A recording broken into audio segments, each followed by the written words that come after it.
삼위일체가 위험한 이유 파트 2.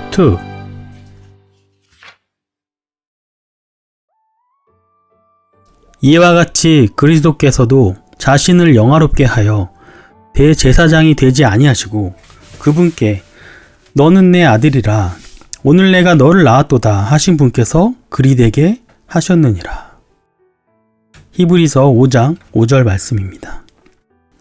성경에서는 많은 구절에서 너는 내 아들이다, 내가 너를 낳았도다 비슷한 구절들이 있습니다.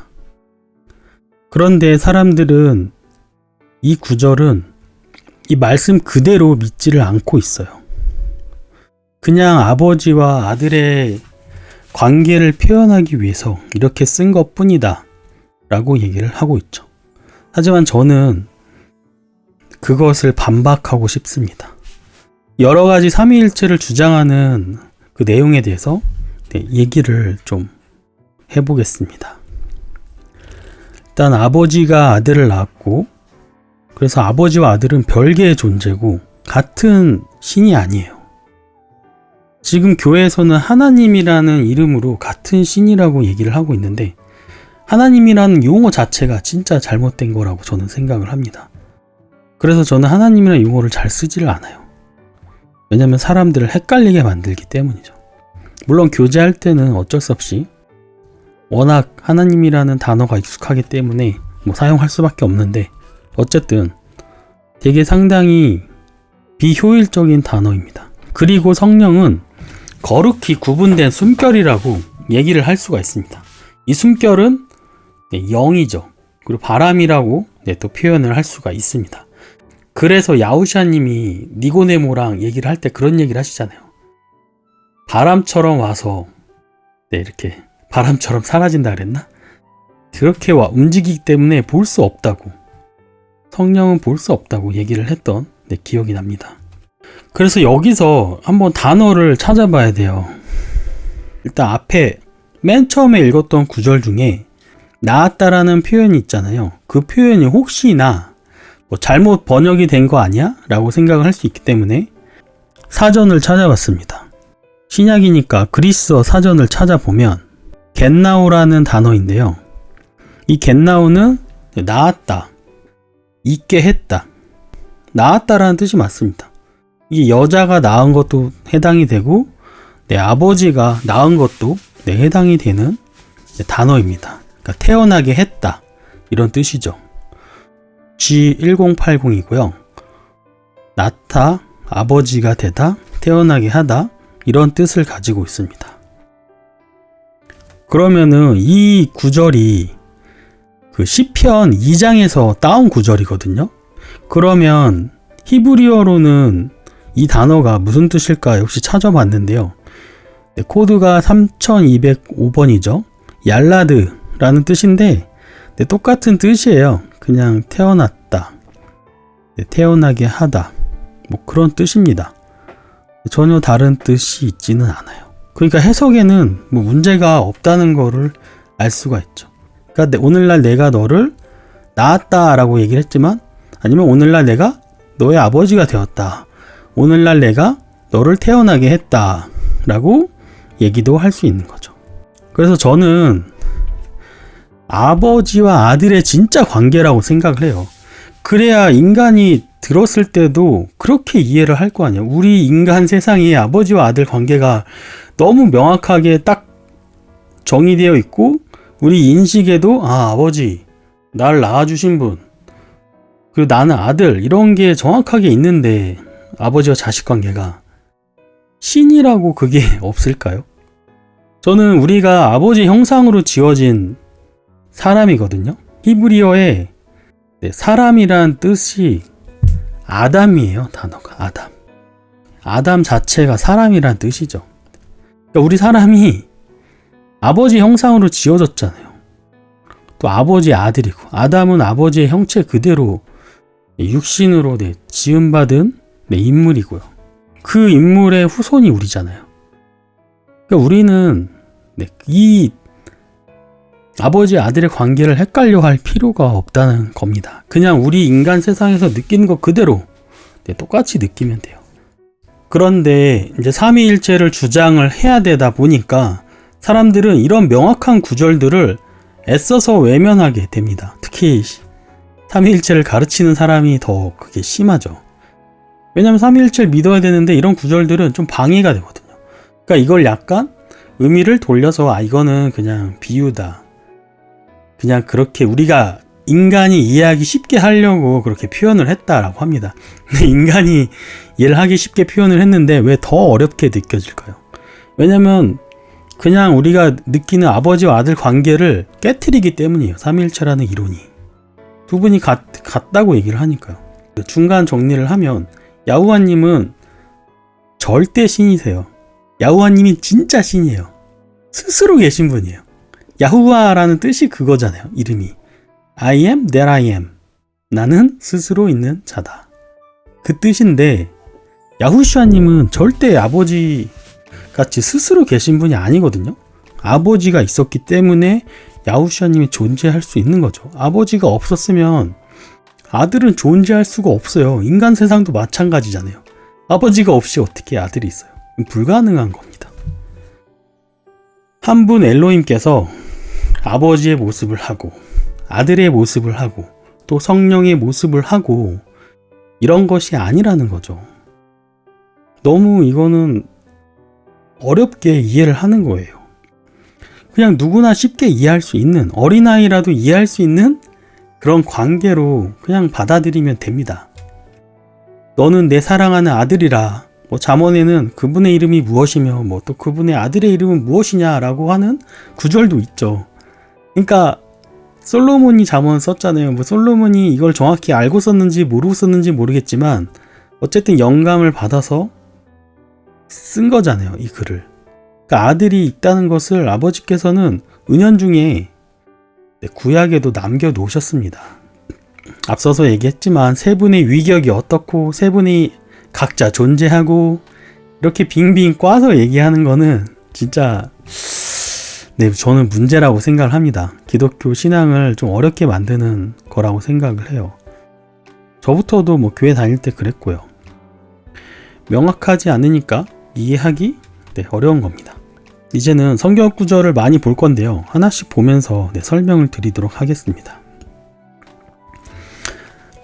내 날들이 차서 내가 내 조상들과 함께 잘 때에 내가 내 뱃속에서 나올 자 곧 내 뒤를 이을 내 씨를 세우고 그의 왕국을 굳게 세우리니 그는 내 이름을 위해 집을 건축할 것이요 나는 그의 왕국의 왕자를 영원토록 굳게 세우리라. 사무엘하 7장 12절에서 13절 말씀입니다. 여기 분명 메시아에 대해서 지금 얘기를 하고 있죠. 야후와님이 다윗을 통해서 그런 얘기를 하고 있는 장면입니다. 그리고 바로 다음 구절이에요. 14절에서 16절. 나는 그의 아버지가 되고 그는 내 아들이 되리니 만일 그가 불법을 행하면 내가 사람들의 막대기와 사람들의 자녀들의 채찍으로 그를 징계하리라. 그러나 내가 내 앞에 물리친 사울에게서 내 긍휼을 빼앗은 것 같이 그에게서 그것이 떠나게 하지는 아니하리라. 내 집과 내 왕국이 내 앞에서 영원히 굳게 서고 내 왕자가 영원히 굳게 서리라 하라. 이거 분명히 메시아에 대해서 얘기를 하는 겁니다. 그런데 재밌는 구절이 있어요. 만일 그가 불법을 행하면 어떻게 한다고요? 사람들의 막대기와 사람들의 자녀들의 채찍으로 그를 징계하리라. 아니, 이게 아버지니까 징계를 할 수가 있는 거예요. 아니, 아버지와 아들이 동일 인물이면 동일한 신이면 어떻게 자기 자신을 징계하나요? 근데 진짜 아버지와 아들의 관계니까 만약에 메시아가 불법을 행하면 사람들한테 내주어서 채찍으로 그를 징계한다고 여기 써있죠. 다시 한번 얘기를 하면 진짜 아들이었으니까 채찍으로 징계를 할 수 있었다. 저는 그게 되게 성경적이라고 생각을 합니다. 아버지께서 사람의 모습으로 왔다고 하면 자기 자신을 징계하는 변태가 되는 겁니다. 근데 저는 그렇게 생각하지 않아요. 대언의 영이신 야후슈아님 그리고 야후와님의 말씀이신 야후슈아님 그분께서 오신 겁니다. 사람의 몸으로 말이죠. 야후슈아님의 그 독백이 잠언에 담겨 있어요. 지혜라는 표현을 써가지고 독백을 하시는데 이걸 한번 제가 읽어보겠습니다. 잠언 8장이거든요. 22절부터 읽어볼게요. 야호와께서 자신의 길을 시작하실 때에 자신의 옛적 일들을 행하시기 전에 나를 소유하셨으며 영원부터 처음부터 또는 땅이 있는 이래로 내가 세워졌노라. 기품들이 없을 때에 물을 풍성히 내는 샘들이 없을 때에 내가 드러났으며 산들이 정착하기 전에 작은 산들이 있기 전에 내가 드러났으니 곧 그분께서 아직 땅도 들도 세상의 흙의 가장 높은 부분도 만들지 아니하셨을 때라. 그러니까 세상을 창조하시기 전에 내가 있었다고 지금 고백을 하고 있죠. 계속 읽겠습니다. 그분께서 하늘들을 예비하실 때에 내가 거기 있었으며 그분께서 깊음의 표면에 한계를 정하시고 위로 구름들을 굳게 세우시며 깊음들의 샘을 강하게 하시고 바다에게 자신의 칙령을 내리사 물들이 자신의 명령을 넘어가지 못하게 하시며 또 땅의 기초들을 지정하신 그때에 내가 그분과 함께 자란 자로서 그분 곁에 있어 날마다 그분의 기쁨이 되었고 항상 그분 앞에서 기뻐하였으며 그분의 땅에 거할 만한 곳에서 기뻐하였고 내 기쁨들이 사람들의 아들들과 함께 하였노라 라고 지금 잠언에서 얘기를 하고 있는데요. 저는 이 구절을 읽으면 너무나도 이게 야후슈아님의 독백이라고, 야후슈아님께서 말씀이시잖아요. 이 대언의 영이시잖아요. 그분께서 지금 자신의 경험을 솔로몬을 통해서 얘기를 하고 있다고 저는 생각이 듭니다. 이 구절을 많은 사람들이 야후슈아님이라고 얘기를 해요. 그런데 또 반면에 아니라고 하는 사람들도 있어요. 근데 아니라고 하는 사람들의 주장을 들어보면 여기서 나오는 지혜는 여성의 단어다. 그래서 야후슈아님은 남성인데 어떻게 지혜라는 여성의 단어를 쓸 수가 있냐라고 주장하는 사람들이 있어요. 그렇기 때문에 아니래요. 여성성을 지닌 단어이기 때문에. 그러면 우리가 신부로 묘사된 성도들은 그러면 다 여자여야 될까요? 저는 남자잖아요. 그러면 제가 신부가 될 수 없잖아요. 뭐 그런 식으로 다 할 수가 있을까요? 교회도 여성성이잖아요. 성경에 보면. 근데 나쁜 교회는 창녀고, 좋은 교회는 그냥 뭐 처녀로 표현이 되기도 하죠. 그런 성별이 의미가 있을까요? 성경에서. 그냥 비유기 때문에 비유 그대로 받아들이면 저는 된다고 생각을 합니다. 많은 사람들이 이 구절이 야후슈아님이라고 인정을 해요. 전혀 안 하는 게 아니에요. 제가 새롭게 발견한 것도 아니고. 근데 읽다 보니까 너무 공감이 되는 거죠. 그리고 다음 성경 구절은 사람들이 진짜 많이 헷갈려 해요. 저도 이 구절 처음에 봤을 때 엄청 헷갈려 했기 때문에 이 구절은 좀 심오하게 얘기를 할 필요가 있습니다. 많은 성경 구절들을 보면서 좀 얘기를 해야 될 필요도 있어요. 좀 지겨울 수도 있는데 한번 들어봐 주세요. 일단 이사야 9장 5절 말씀인데요. 여기서 이제 메시아에 대해서 얘기를 하는데 영존하는 아버지라는 단어가 있어요. 제가 빨간색으로 표시를 했죠. 그러니까 이 메시아, 왜 영존하는 아버지? 왜 이렇게 아버지라는 표현을 썼을까? 그러면은 메시아가 야후와님이 메시아야? 야후와님이 야후슈아님이야? 이렇게 이제 주장을 하는 거죠. 삼위일체 또는 유일신을 믿는 사람들이 이 구절을 가지고 이거 봐, 네 말이 틀렸어 라고 얘기를 합니다. 저한테. 근데 여기서 아버지라고 써 있으니까 야후 아버지다 라고 이해를 할 필요가 없더라고요. 계속 공부를 하다 보니까.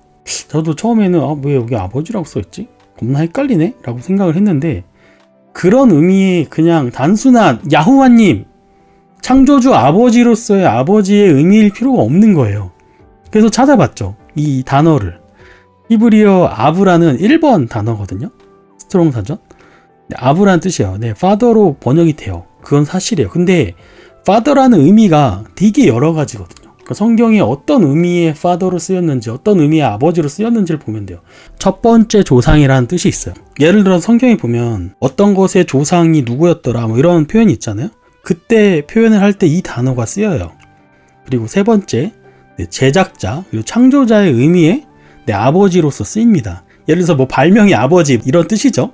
이런 뜻으로도 아버지라는 단어가 쓰이고, 그리고 진짜 아버지는 아니지만 양부모 같이 양육을 해주는 사람을 표현할 때도 여기 아버지라는 단어를 쓰면서 표현을 합니다.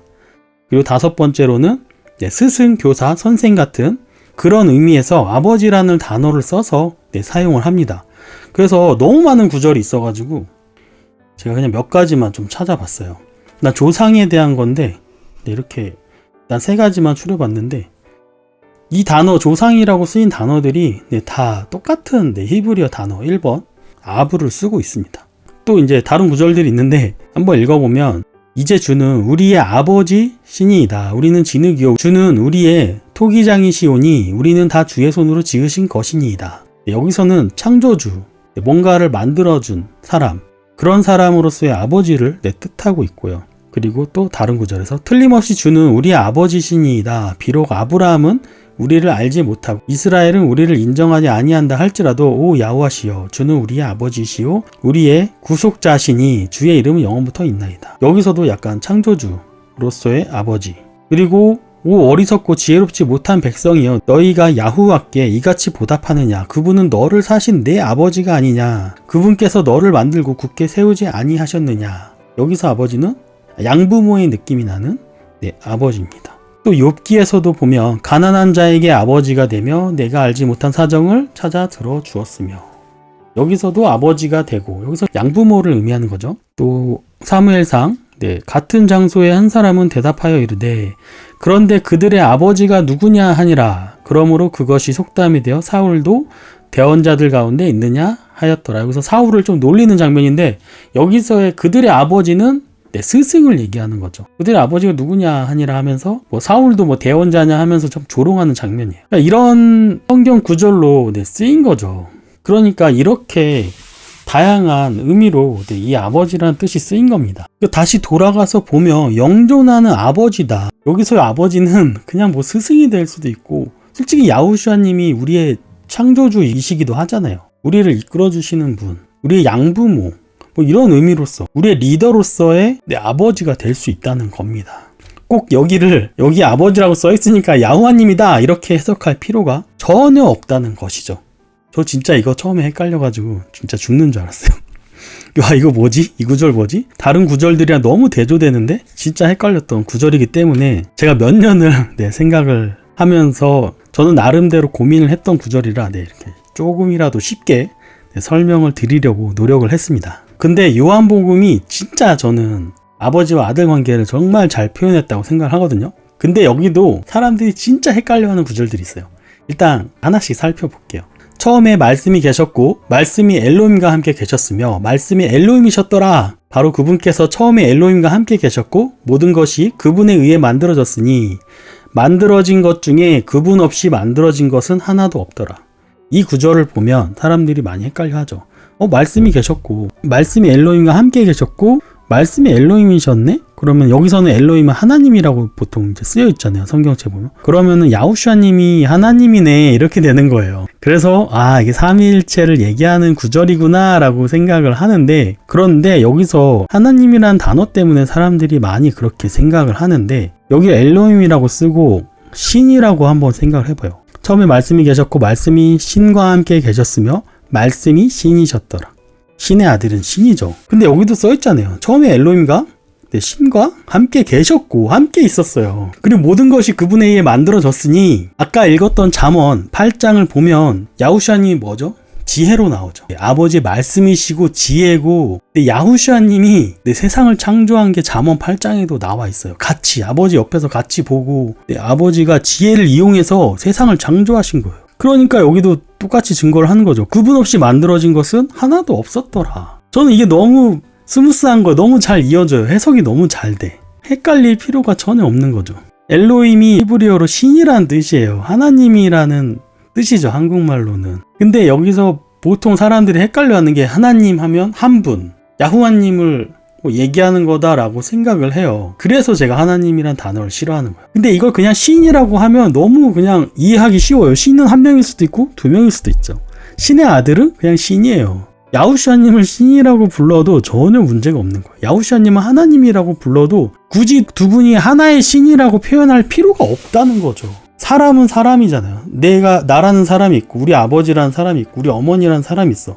근데 이 세 사람이 다 똑같은 하나야 라고 표현할 필요가 있을까요? 네, 전혀 없습니다. 그냥 사람은 각자의 인격체가 있는 거예요. 네, 신이면 각자의 신격이 있는 거고, 아버지로서 신격이 있는 거고, 아들로서의 신격이 있는 거죠. 그러니까 전혀 삼위일체를 지지하는 구절이 아니라는 것을 말씀드리는 거예요. 요한복음을 계속 읽어볼 건데요. 1장 14절에 말씀이 육신되어 우리 가운데 거하시며 우리가 그분의 영광을 보니 아버지의 독생하신 분의 영광이요 은혜와 진리가 충만하더라. 근데 여기 성경이 분명히 얘기를 하잖아요. 독생하신 분, 네, 한 분이라는 뜻이죠. 한 분의 아들이라는 뜻이죠. 성경에 이런 구절들이 많잖아요. 근데 왜 사람들은 그것을 인지를 하지 못할까요? 그냥 받아들이는 거죠. 네, 깊게 생각을 안 하고. 또 18절에도 얘기를 하고 있죠. 아무도 어느 때나 엘로힘을 보지 못하였으되, 여기서 신을 보지 못했다는 뜻이에요. 맞죠? 아무도 못 봤잖아요. 그동안 어떤 사람이 신을 봤어요? 정확하게 본 사람은 없죠. 아버지의 품속에 계신 독생자께서 그분을 밝히 드러내셨느니. 왜냐하면 신으로서 이 세상에 오셔가지고 사람이지만 신처럼 죄도 짓지 않고 그 신의 성품을 가지고 사셨잖아요. 이 세상을.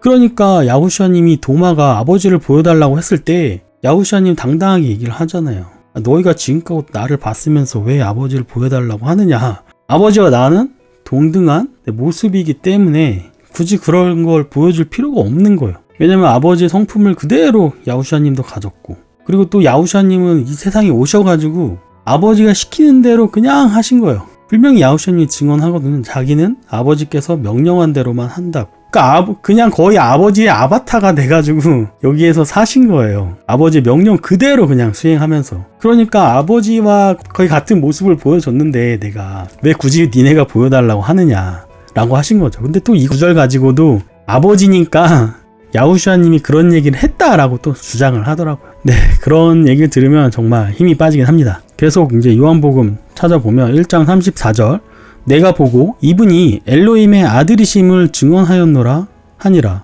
이거 세례 요한이 하는 얘기거든요. 세례 요한도 얘기를 하고 있어요. 이분이 엘로힘의 아들이야. 그냥 그 아버지가 아니야. 아버지와 그 같은 분이 아니야. 같은 인물이 아니야. 라고 세례 요한도 얘기를 하고 있어요. 네, 이제 또 이런 얘기를 하면 이제 삼위일체 믿는 분들은 아니 뭐 아들인 게 무슨 상관이야. 당연히 아버지고 아들이고 성령이고 그냥 서로 각자 위치가 있는 거야. 그래서 어쨌든 수많은 구절들이 있고 분명히 두 분의 신을 얘기를 하고 있고, 뭐 저는 성경을 그냥 있는 그대로 해석을 하려고 하다 보니까 삼위일체를 지지할 수 없게 되는 거고, 근데 재밌는 게 제가 이제 야후슈아님이 창조된 신이라고 얘기를 하잖아요. 근데 저뿐만이 아니라 이런 주장을 한 사람들이 많이 있어요. 이런 주장한 사람들이 많이 있는데, 그렇게 주장하는 사람들에게 그 삼위일체를 믿는 분들이 하는 얘기가, 야 그러면 야후슈아님이 창조된 신이면 신격이 떨어졌다. 왜 신격을 떨어뜨리냐 이런 얘기를 하시는 거예요. 야후슈아님은 신인데 왜 신격을 떨어뜨리냐라고 하시는데 너무 답답해요. 어째서 이게 신격을 떨어뜨린 거지? 창조된 신이 뭐가 신격이 떨어진 거지? 저는 이해가 안 돼요. 신의 아들이 신인데 신격이 떨어진다고 얘기를 할 수 있을까요? 신의 아들이면 신 그냥 그 자체예요. 사람의 아들이 사람이잖아요. 사람의 아들이 뭐 다른 존재인가요? 인격이 떨어지나요? 쉽게 얘기하면? 아니요, 안 떨어져요. 사람의 아들은 그냥 사람이에요. 아담과 우리가 똑같아요.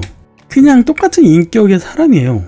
떨어지는 인격이 아니에요, 절대로. 그러니까 신의 아들이 신격이 전혀 떨어지지 않아요. 창조된 신이라고 해서 아버지에서부터 분리된 신이라고 해서 그렇게 주장을 한다? 야, 왜 신격을 떨어뜨리냐? 그러면 신격이 떨어지기 때문에 그런 주장은 안 돼 라고 하는 것은 굉장히 논리에 맞지 않는 큰 오류라고 저는 생각을 합니다. 사람이 낳은 사람이 완벽한 사람인데 신이 낳은 신은 완벽한 신입니다. 분명히 성경에도 얘기를 하잖아요. 야후슈아님은 아버지와 동등하다고. 네, 성경에도 써있죠. 빌립보서 2장 6절, 그분은 엘로힘의 형체로 계심으로 엘로힘과 동등함을 강탈로 여기지 아니하셨으나 라고 얘기를 하죠.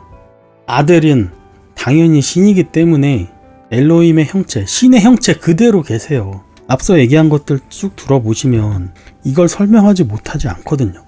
그러니까 신격이 떨어지지 않은 거예요. 형체 그대로 계시잖아요. 뭐가 잘못됐죠? 잘못되지 않았습니다. 야후샤님과 야후와님이 서로 다른 존재라고 해도 전혀 문제가 없다는 것을 아실 수 있을 겁니다. 그리고 이제 다음 구절을 얘기할 건데요. 요한복음 10장 30절인데 이게 진짜 마지막으로 이제 설명을 할 부분이에요. 이 구절 때문에 사람들이 아버지와 아들이 같은 하나님이다, 같은 신이다라고 얘기를 하는 거죠. 왜냐면 나와 내 아버지는 하나이니라 라고 하시니라. 삼위일체 얘기하시는 분들은 이 얘기를 꼭 하세요. 여기 써있지 않냐? 나와 내 아버지는 하나라고 얘기를 하셨다. 야후샤님이, 예수님이 그렇게 하셨다. 그런데 요한복음을 처음부터 끝까지 다 읽어보셔야죠. 진짜 헷갈려 합니다. 이 구절을. 근데 11장으로 바로 넘어가면 52절에 읽어볼게요. 그분께서 그 민족만을 위해 죽지 아니하고 널리 흩어진 엘로힘의 자녀들을 함께 모아 하나가 되게 하려고 죽으실 것을 대언하였더라. 엘로힘의 자녀들이면 성도들을 얘기하는 거죠. 아버지의 자녀들. 하나가 되게 하려고. 이 문장을 기억해 주세요. 하나가 되게 하려고. 요한복음 17장 11절 읽어보겠습니다. 나는 세상에 더 있지 아니하오나 이들은 세상에 있사옵고 나는 아버지께로 가옵나니 거룩하신 아버지여, 아버지께서 내게 주신 자들을 아버지의 이름으로 지키사 우리와 같이 그들도 하나가 되게 하옵소서. 여기 나오잖아요. 우리와 같이. 우리가 누구예요? 아버지와 아들. 아버지와 아들이 하나래요. 근데 그들도 하나가 되게 해달래요. 그들이 누구예요? 성도들이죠. 우리들이죠. 그러면은 우리가 야후와님인가요? 우리도 이제 야후와님과 하나 됐으니까 우리도 이제 하나님이네. 우리도 하나님이네. 말도 안 되는 논리죠. 그러니까 그렇게 해석을 하면 안 된다는 거예요. 아버지와 나는 하나이다 라고 하는 요한복음에서의 말은 요한복음의 그 하나라는 단어의 의미가 바로 해석이 되어 있습니다. 이거는 연합을 의미하는 거예요. 다른 의미가 아니죠. 다른 구절도 읽어볼게요. 17장 21절에서 22절 말씀.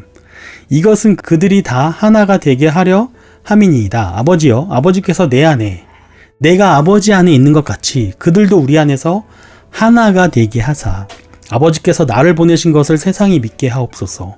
아버지께서 내게 주신 영광을 내가 그들에게 주었사오니 이것은 우리가 하나인 것 같이 그들도 하나가 되게 하려 함이니이다. 여기 또 반복하시잖아요. 우리가 하나인 것 같이 아버지께서 내 안에, 내가 아버지 안에 있는 것 같이 그들도 하나가 되게 하려 함이니이다. 그럼 우리가 야후와가 되는 건 아니잖아요. 우리가 야후와님이 되는 건가요? 하나가 되니까? 그러면 이건 삼위일체가 아니라 전 세계 그냥 기독교인들은 다 하나야. 그냥 하나가 되는 건가요? 야후와가 되는 건가요? 이거는 무슨 에반겔리온의 결론인가요? 혹시 여러분들 그 일본의 애니메이션 보면 에반겔리온이라고 되게 유명한 애니메이션이 있어요. 이거랑 비슷한 결론을 가진 애니메이션들이 있는데 거기서 결론이 어떻게 되냐면 모든 인류가 하나의 존재가 돼버려요. 말이 되나요? 안 되죠. 그렇게 되는 게 아닙니다. 진짜 애니메이션에 나올 법한 그런 얘기죠. 그래서 성경적으로 하나씩 의미를 살펴보면 하나라는 의미는 한마음 한뜻, 연합을 의미합니다. 요한복음 17장 23절에도 나와 있어요. 내가 그들 안에 있고 아버지께서 내 안에 계시나니 이것은 그들이 하나 안에서 완전해지게 하려 함이며 아버지께서 나를 보내신 것도 또 아버지께서 나를 사랑하신 것 같이 그들도 사랑하신 것을 세상이 알게 하려 함이니이다. 요한복음에 하나라는 단어가 정말 많이 나와요. 근데 그 의미를 읽어보면 삼위일체를 얘기하는 게 아니라 일체를 얘기하는 게 아니라 그냥 연합을 얘기하는 겁니다. 그래서 저는 요한복음을 너무 좋아합니다. 너무나도 아버지와 아들에 대해서 명확하게 설명을 해주는 복음서예요. 요한복음이. 저는 너무 좋아요. 사람들은 이 요한복음 때문에 헷갈리지만 공부를 하면 할수록 읽으면 읽을수록 요한복음이 너무나도 명확하게 설명을 해주는 겁니다. 영상이 너무 길어져가지고 파트 2에서는 성령에 대해서는 얘기를 전혀 할 수가 없었네요. 그래서 성령에 대해서는 파트 3에서 얘기를 하도록 하겠습니다. 정리를 해보면 내 아버지와 아들은 별개의 존재다. 둘이 하나가 되는 것은 일체가 되는 게 아니라 마음의 일체가 되는 겁니다. 하나로 연합하고 그 뜻이 같은 거고 또 우리가 그렇게 되기를 원하시는 거죠. 삼위일체를 믿지 않는 사람들이랑 이렇게 토론을 할 때 주고받는 성경 구절들을 오늘 좀 여러 개 살펴봤는데요. 저는 성경을 보면 볼수록 삼위일체는 아니라고 생각을 합니다. 여러분들도 한번 시간이 되시면 차분하게 한번 공부를 해보세요. 인터넷에 자료가 엄청나게 많아요. 그것들을 하나하나 내가 비교해 가면서 서로의 주장을, 양쪽의 주장을 보시면 모르겠어요. 저는 삼위일체가 진짜 납득이 되지 않았어요. 이게 정확히 이해도 안 되고 얘네들이 무슨 소리 하는지도 모르겠고, 그리고 이 전편에서도 얘기를 했지만 너무 이교도적인 사상이에요.